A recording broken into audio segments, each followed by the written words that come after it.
Welcome to Nasdaq Trade Talks. I'm Jill Malandrino, Global Markets Reporter at Nasdaq.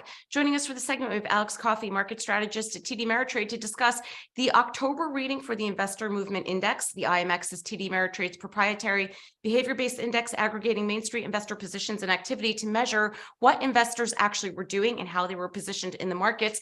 Alex, it's great to see you as always. Welcome back to Trade Talks. And it looks like investors dialed back their exposure for a second month in a row for the month of October. Yeah, first off, Jill, thanks for having me as always. And that's exactly right. It actually stuck out to me incredibly. This is the third lowest reading that we've seen over the last 3 years. The only two lower readings in terms of the IMX were actually March and April of 2020. So we're getting back kind of that level of risk appetite comparable to those periods of time, which of course, we know that the fear and the uncertainty surrounding the pandemics, at least during the onset, was incredible. And so from a risk appetite standpoint, we're actually testing down towards those levels. The actual number came in at 4.25. For context, the low in April 2020 was 3.9 over the last 3 years. This is a move month over month that's down nearly 5%, despite index performance of the Nasdaq 100 during the period, for example, of up over 5%. So kind of a contrarian move to what we actually saw in risk assets over the period. Yeah, Alex, it was really interesting too when you take a look at the aggregate buys for this particular month, because the narrative in the market has been large cap growth stocks, like the FANG names, the larger Nasdaq 100 constituents have kind of not been the highlight this year. And for October, investors were picking up some of those names like Tesla, Apple, Amazon.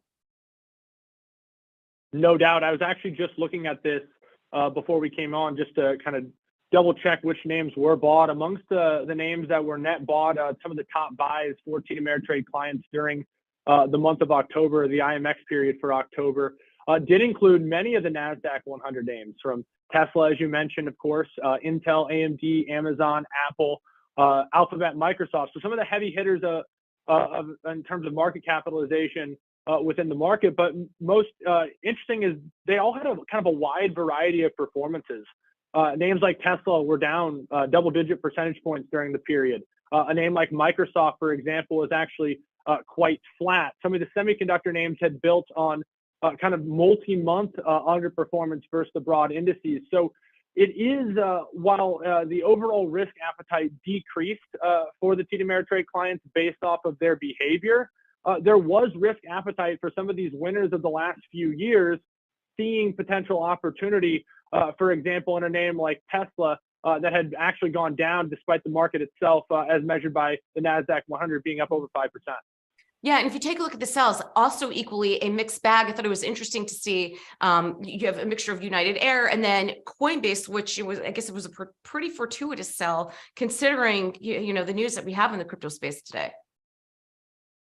Yeah, no doubt. Crypto, of course, has been extremely volatile, not only just today, but over the last few years. And it's sort of been hot and cold amongst TD Ameritrade clients from an investment standpoint. But the one that actually stuck out the most to me amongst the ones that were net sold, believe it or not, Joe, was actually Netflix. Because we know Netflix story has been sort of a tale of two halves when you look at 2022. The first half of the year was destructive. We saw this stock trade at over $700 and then down to, I believe, the 160s, and what seemed like just a matter of months, but it's quietly built on multi-quarters now of positive reactions around its earnings releases. And this was actually a name that stuck out to me as one of the top net sold names, because this, again, highlights the fact that retail investors are kind of doing what we're told and taught to do, which is buy low and sell when you perceive that the stock's getting to a higher value. So while Netflix is one of the strongest performers of the Nasdaq names over the period, I believe up over 20% in October, it was actually one of the most net sold names by TD Ameritrade clients. All right. Appreciate the insight as always, Alex. Thanks for joining us on Trade Talks. I'm Jill Malandrino, Global Markets Reporter at Nasdaq.